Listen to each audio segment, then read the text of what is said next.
We are at the end of Egyptian history with the Greeks and the Ptolemies. So we finished with the New Kingdom. The New Kingdom fell apart.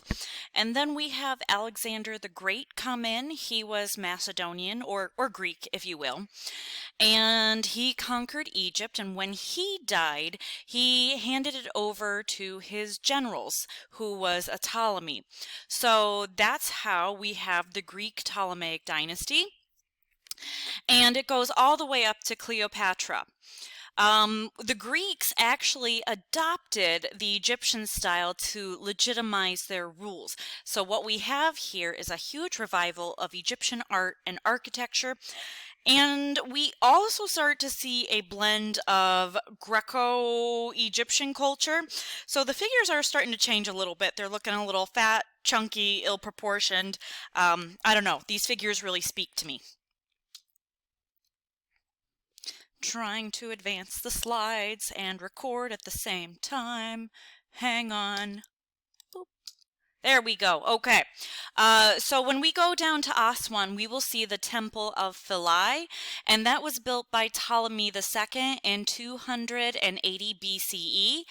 This particular temple was devoted to Isis, Osiris, and Horus. This is a holy triad. It's a family unit consisting of mommy, daddy, and little baby Horus. You will see a lot of gods and goddesses in triads or holy trinities, which I'm sure you recognize because that rolled over into Christianity. Does anyone in the audience know what the word Philae means? Think Philadelphia, city of love, right? So Philae means love. So we have something very interesting at this particular temple. But first we need to talk a little bit about the story of Osiris and Seth. So these gods were brothers, and Seth basically wants to kill Osiris because he's jealous of his brother. So if he kills Osiris, he can then take the throne of Egypt. So what he does is he makes a coffin the exact size of Osiris, and at a banquet, Seth invites everyone to try on the coffin, if you will. Basically, they would get in and they would see who fits. Cinderella, but with a coffin. Osiris is the perfect size because, of course, Seth went and measured Osiris when he was sleeping. How did Osiris not feel that? I don't know. Guess he was a heavy sleeper. Anywho, Osiris gets in the coffin and Seth slams the lid shut. He then takes the coffin to the Nile and Osiris dies.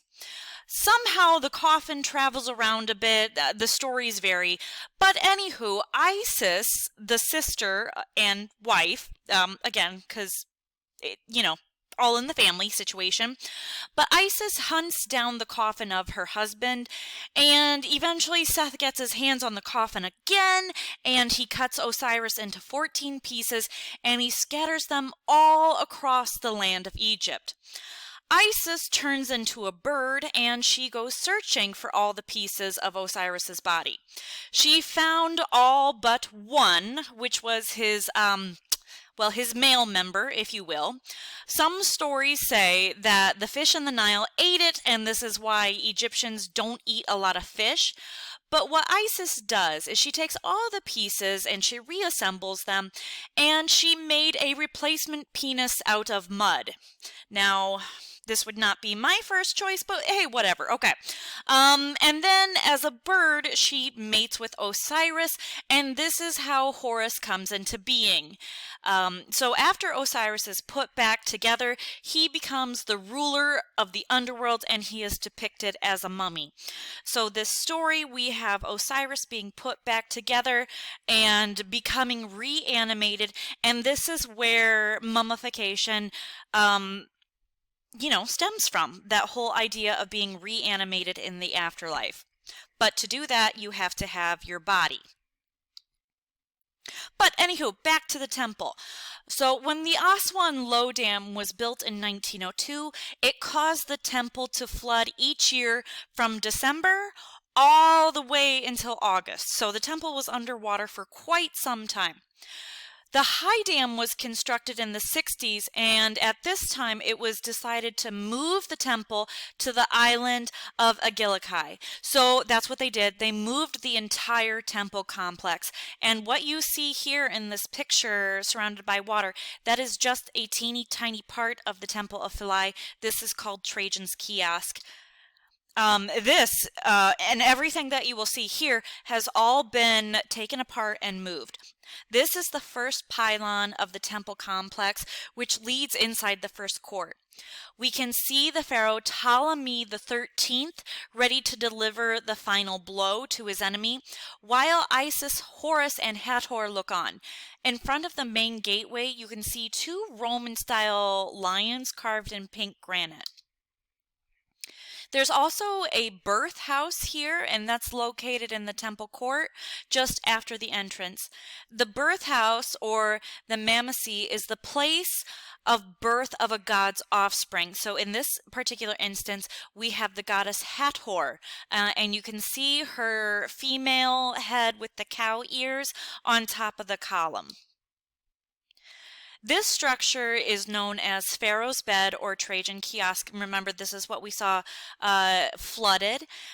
This here is obviously a misnomer because the structure dates back to the time of Augustus. So obviously Trajan had nothing to do with this. Originally, though, during the Greco-Roman period, this was used to house the bark or little boat of Isis, and it was later used to serve as the temple entrance. I love these columns.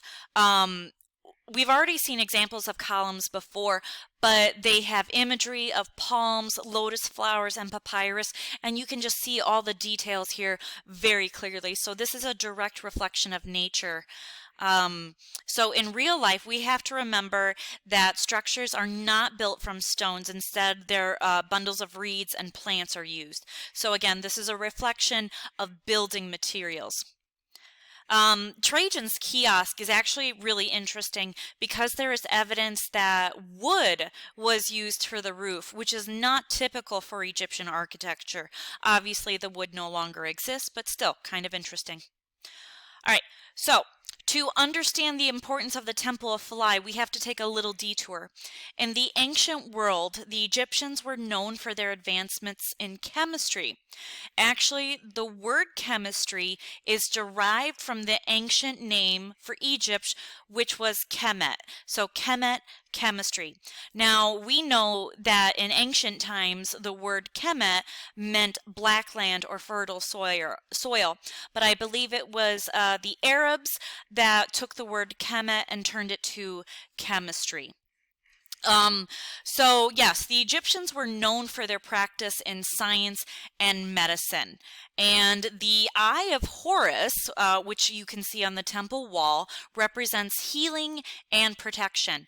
Now, when Herodotus was ostracized and touring the different lands and he was making his note, he saw this symbol and eventually it morphed into the symbol for prescription.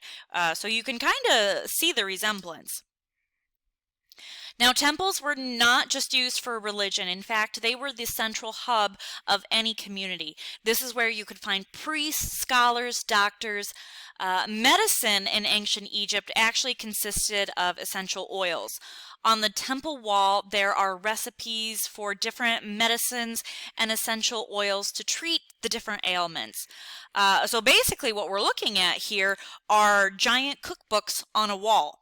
And in fact, Ahmed, my guide, and he will be your guide soon too, he translated a lot of these walls when he was in school. All right, moving on to a different temple. This is Edfu, and it is one of the largest temples dedicated to Hathor and Horus. Horus, as you remember from the story, is the son of Isis and Osiris, and Seth is his evil uncle. Horus takes the form of the falcon because, again, his mother Isis turned herself into a bird when she mated with Osiris. Horus is the god of kingship, healing, and protection, and he is also closely linked with the sun and the sky because birds fly. Hathor is the goddess of the sky, also of women, fertility, love, motherhood, music, and you often see her represented as a cow or having cow horns and female figures with cow ears. Cows are often an ancient symbol of motherhood because of their ability to produce milk, and you will see this with many different cultures around the world. Now, Horus, the falcon, and Hathor, the cow, are a couple. Here we can see that these wonderful Horus birds in front of the temple of Edfu. They are granite statues of Horus, and he looks very angry. He is an angry bird here, and soon you will find out why he is angry. Inside the temple, we see different scenes of Hathor coming to visit Horus at Edfu. So Hathor actually has her own temple at Dendera, and this here is, it's really more Horus's temple, but they come and they visit each other. So what we're looking at here are images of the barks or the little boats that are carrying the different deities, and they're coming to meet each other. Now, at this particular temple, there are two sets of stairwells. One is going straight down, and the other spirals around and round. It is said that Horus would fly up the spiral steps and into the sky, and then on his way back down, he would dive through the straight stairwell. So again, because this is Horus's house, we have to accommodate him. And I'm like, oh, that's so freaking rude, because Hathor also is supposed to reside here. And I don't know if you know this about cows, but cows are kind of stupid, and they don't know how to use stairs, but they do know how to use ramps. So I kind of think that, you know, the spiral one is for Horus and the straight one is for Hathor. I don't know. Egyptologists say I'm wrong on that, but you know, whatever. They like their birds flying around and then diving straight down. Anywho, it doesn't matter. Okay. So again, we have Horus, who is the son of Isis and Osiris, and again, that means his evil uncle is Set. And after Seth murdered and mutilated Osiris's body, Set claimed the throne of Egypt. Now, Horus wanted to claim his rightful place on the throne because, remember, his daddy Osiris was the ruler at the time. And so he wanted to reclaim his rightful place on the throne and to seek revenge for the death of his father. The conflict between Horus and Seth go on for years and years and years, and they have all sorts of different fights. Sometimes they're fighting each other in boat races, sometimes as hippos, I don't know. There's all sorts of trickery and betrayal. At one point, Horus cuts off Isis's head. I don't know. There's also stories that involve sexual abuse of Horus. I don't. There's semen swapping and swallowing at some point. I don't know what's going on here, but it's something, right? Anywho, Horus eventually steals Seth's testicles, and in return, Seth steals Horus's eye. Hathor finds the eye and takes Horus to Thoth or Tahoti. I've heard it pronounced both ways. And Tahoti or Thoth heals Horus. In the final battle, Horus spears Seth, who is in the guise of a hippo. Now, hippos are very dangerous creatures and are feared by the Egyptians, and so because of that, hippos represent chaos. So by Horus killing the hippo, he is creating order. So there's that complicated story for you. But that's what Edfu Temple is all about. Now, when we go further down south to Aswan, there's this beautiful temple called Kamombo. And this is another temple that is again built during the reign of the Ptolemies. Kamombo is unique because it has a double design or a duplicate set of everything for two gods. One half of the temple was dedicated to Harwar, which is Horus in his elderly form, and the other to the crocodile god Sobek. It was believed that Sobek was the creator of the Nile River, and at this particular site, many mummified crocodiles were found, along with coffins at Komombo. In life, these crocodiles were chosen to serve as the living god, and some crocodiles were even adorned with jewelry. Yeah, because that's a good idea, trying to put a necklace or a tiara on a crocodile while they're living. So, but yeah, that was a thing. So again, many would argue that the images on these walls are fat, chunky, and ill-proportioned ladies. But again, we are looking at Greco-Egyptian art, or excuse me, Greco-Roman morphed with Egyptian art. So that's just what you're going to get. Another interesting thing at this temple is that there's a lot of carvings of the earliest medical and surgical instruments, and some of them we still use today. These are scalpels, forceps, medicine bottles, there's pairs of scissors, and also there's prescriptions there too. Okay, the Aswan High Dam was built in the 60s, and this was one of the largest embankment dams, and it was created to control the Nile's flooding and to generate electricity. And yes, there is the Low Dam, which we mentioned earlier, and that was built in 1902, and they still use this old dam to drive over it. So when they built the dam, Lake Nasser was created, and this is the largest man-made lake in the world.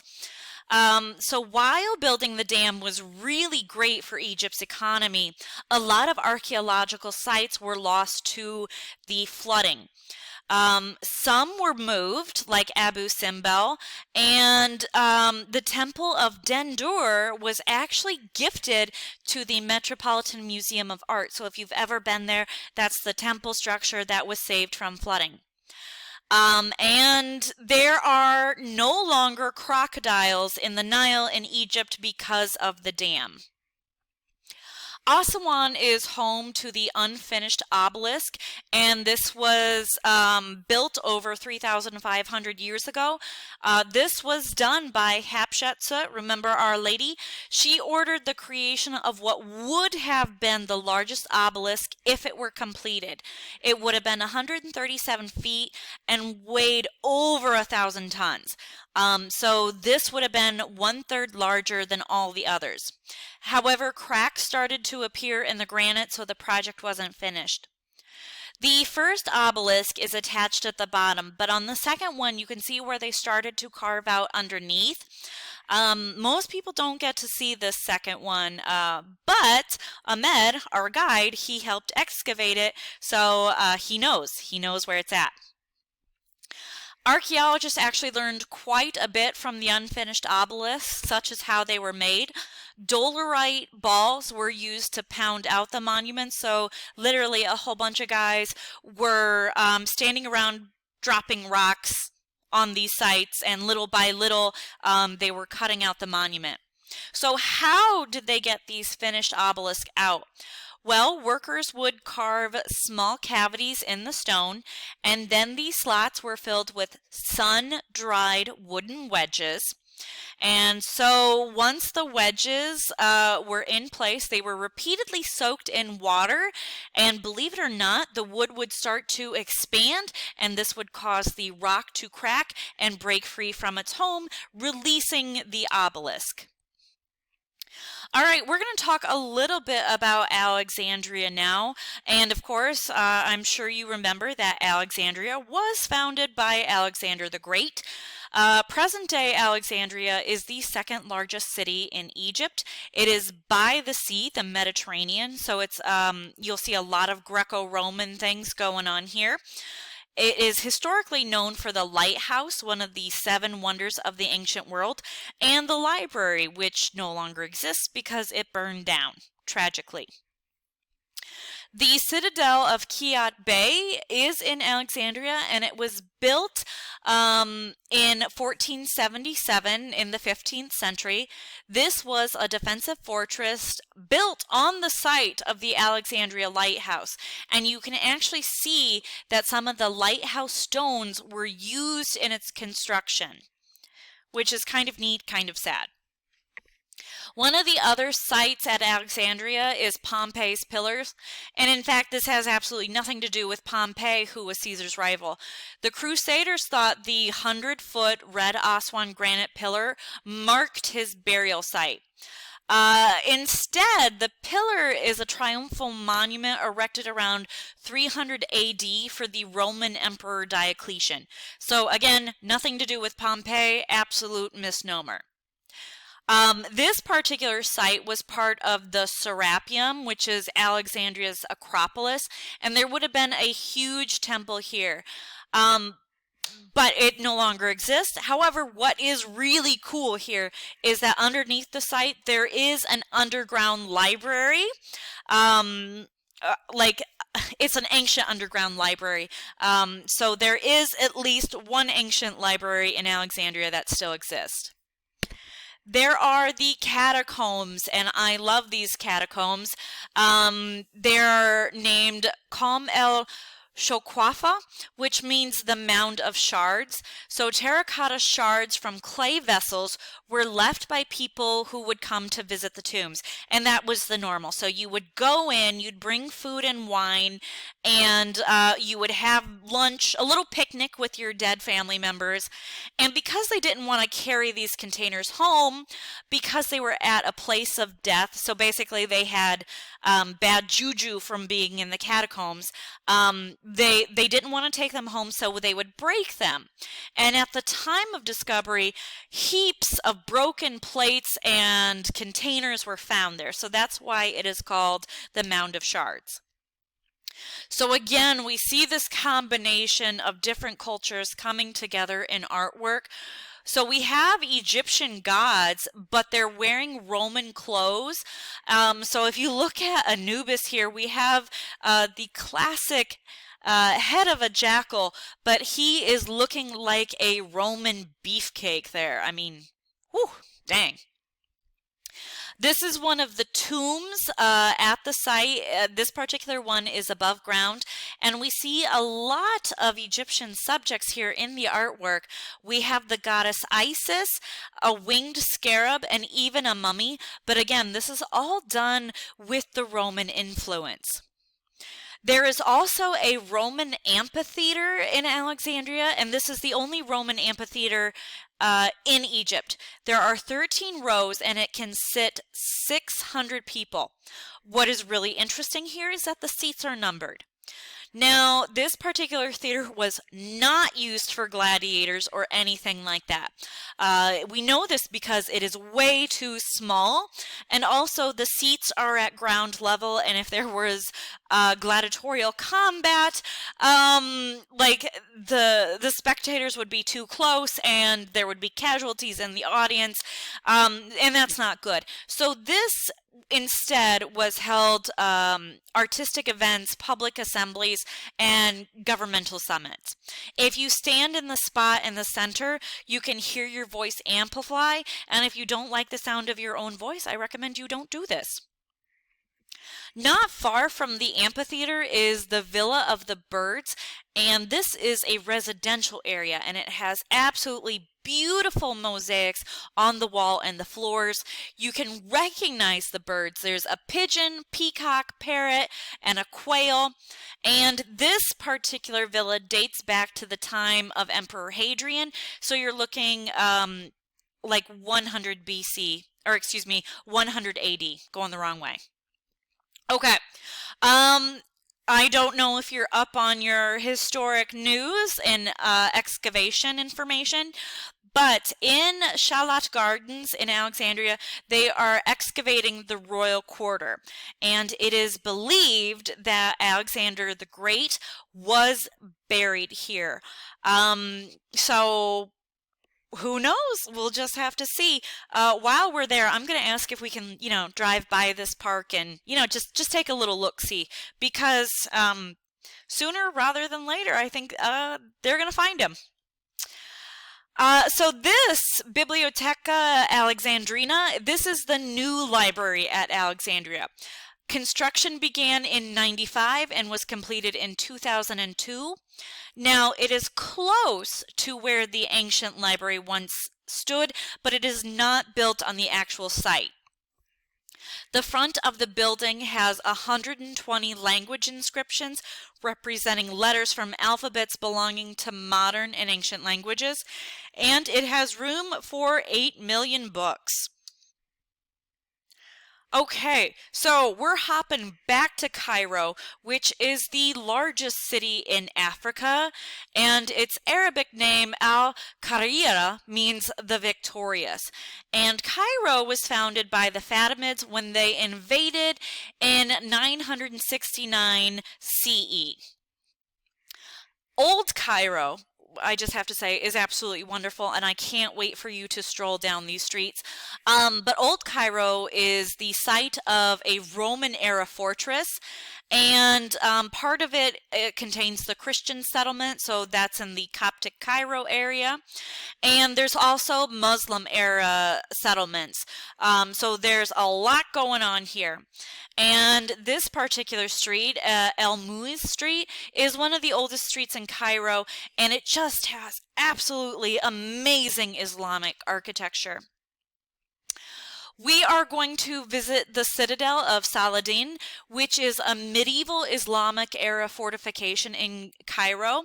And the architecture is fine, it's interesting, but its story, its history is even better. So the original construction date was 1176 CE.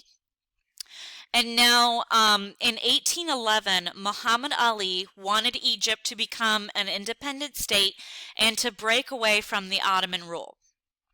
So what he did was he invited 470 Mamluk leaders to a party.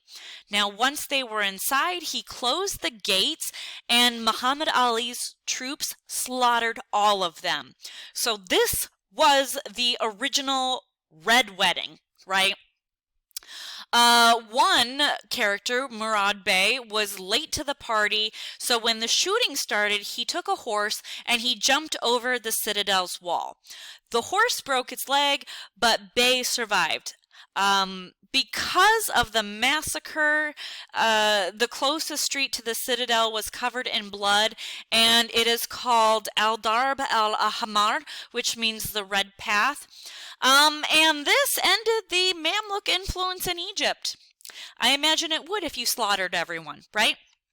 Anywho, I will show you the wall where the horse jumped off when we are there. So this particular spot remained at the heart of Egyptian government until the late 19th century. Cairo was never subjected to a siege, therefore the citadel has never fallen in all of history. Cairo is called the city of 1,000 minarets, and while there's not a thousand, there's many. It has this great rich Islamic heritage and architect. It is the center of Islamic civilization and it's centuries old. And here are just some of the different styles of minarets. You can tell what style it is based on the shape. So you can see here that the Ottomans are very straight and pointy, and the Mamluks have this little cute dome on top, and Safavid looks very different from everything else. So that's kind of how you determine which minaret is which style.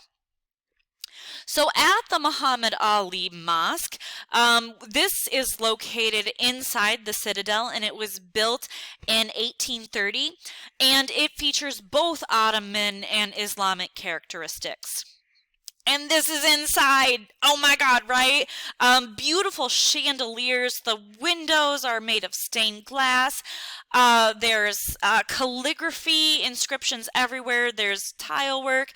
It is just absolutely amazing, and we're going to go inside. Again, there are also a lot of Coptic Christians in Cairo, and in fact, they are the largest Christian group in the Middle East.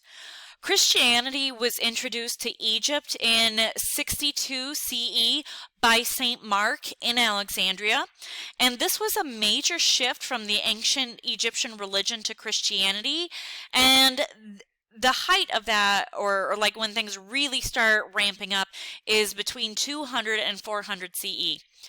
Now, Coptic Christians were often persecuted, so they hid in tombs and ancient temples. So when you go inside the Valley of the Kings, you can see Coptic Christian graffiti.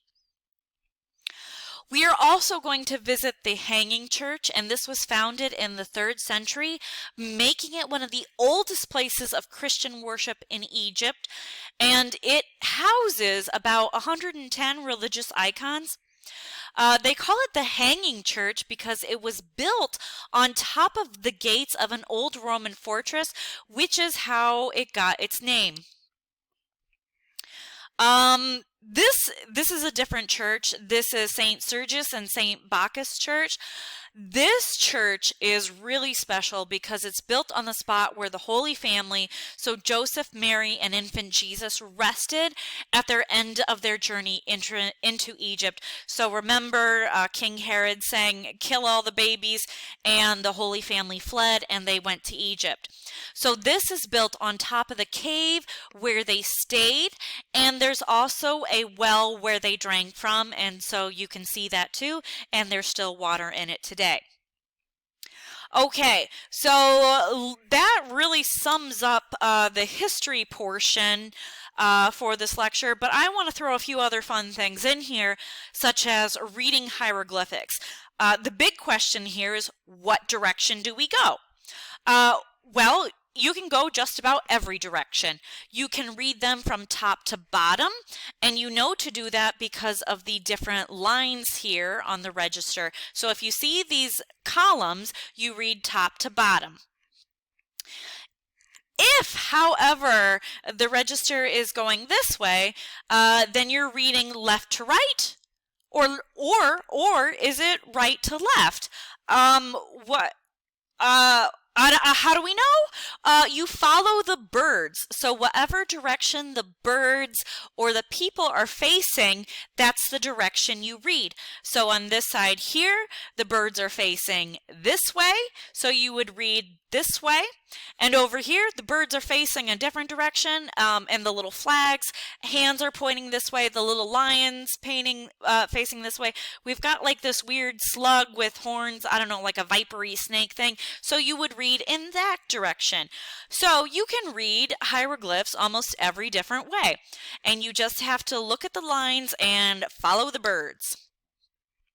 This is an important element that you need to know what it means if you don't already. This is a cartouche, which is derived from the French word for gun cartridge, and it surrounds the name. So that is how you know that a name is being identified, and it also is a symbol of protection. So this here is the symbol for Ramses. Now, I don't know if you're interested in this, but you really should. You should get your name put in a cartouche and as a necklace. Just saying. It's a good investment, I think. Here's also a few other symbols to know. You have the Ankh symbol, which means life, and it looks like a key, so it is the key of life. Down here we have the Was, which is like a little staff with legs, I guess. Sure, we'll say that. This means power and prosperity. This here is the Jed pillar, which means stability. And actually, this symbol here is the backbone of Osiris. So again, the Jed pillar means stability. So you have a backbone. And down here we have something that looks very similar to the Ankh symbol, but this is the Isis knot, and it means welfare or life. So similar to the Ankh, but a little bit different. So what do we have here? We have the Ankh symbol, which means life. We have the Jed pillar, which means stability. And we have the Was, which means power and prosperity. So here they are talking about bestowing these divine gifts onto their ruler. And you will see this a lot, like this scene. So here would have been a image of the pharaoh. It has, of course, been removed. And we have two gods here. We have Horus, who again was the protector of kings. And we have Tahoti over here, which was the healer. Because remember, he fixed Horus's eye. And they have two vases here. And they're pouring Ankh symbols over the pharaoh, which means they are giving him life. So that's what this means. Everything in Egyptian art has meaning. No space is wasted and everything has meaning. Now here are two other symbols that you absolutely should know. We have Sarah. So the sun here means Ra, right? Because Ra is the sun god. So Sarah means son of Ra. So think of Sarah, the name Sarah. So duck and sun, Sarah. And over here, this one's a little tricky. This is Nitsubiti, which is Lord of Two Lands or Dual King. There's also other variations of this. So you will often see these titles here around the names of the pharaohs. So remember Sarah and Nitsubiti. Whoa, okay, all right. So here we have the cartouche with the pharaoh's name. Here is Nitsubiti, the little waspy bee thing next to the reed. And then down here we have Sarah, which is the sun and the duck. In the middle we have the Ankh symbol. And look at what's going on here. We have the different cartouches and the birds, and they are pointing different directions and they are meeting in the middle. So on this side you would read this way, this side here meet in the middle with the Ankh symbol, which is nice and balanced, right? Yeah, okay, so there's a lot going on here. Okay, so we have seen a whole bunch of different objects and funerary goods throughout this presentation. Remember, in the pre-dynastic period, there was talk of human sacrifices, so they were killing living people to serve the god, or excuse me, the pharaoh in the afterlife. Eventually, we said that's a bad idea, and we started burying pharaohs with their treasures, their earthly goods. Then we start to see models and Shabti figures, which again, these things will turn into the real deal because of Heka or magic. And then I think people just started to get tired or lazy or something because they're like, you know, if we can have a model of something, well, why can't we just, you know, have a simple drawing or a list of things? So that's when we really start to see carvings, drawings, and paintings of objects in burials. So physical objects were replaced with images. So, like I said, you will see lists of offerings. Okay, well, how does that work in the afterlife? Well, the images are substitute for the real thing, right? But you can't eat a picture, you can't wear a picture. Well, the answer is magic or Heka. You simply add this offering formula and everything becomes real. And on the inside of this sarcophagus, we see lots of images of necklaces, which, as you know, are my favorite. So you have this magic formula here. So in the afterlife, all of these necklaces will become at your disposal. Okay, so I'm sure throughout this presentation you have seen a whole bunch of different deities depicted. So how on earth do we know the difference between all the gods and the goddesses? Because they all have the same human form.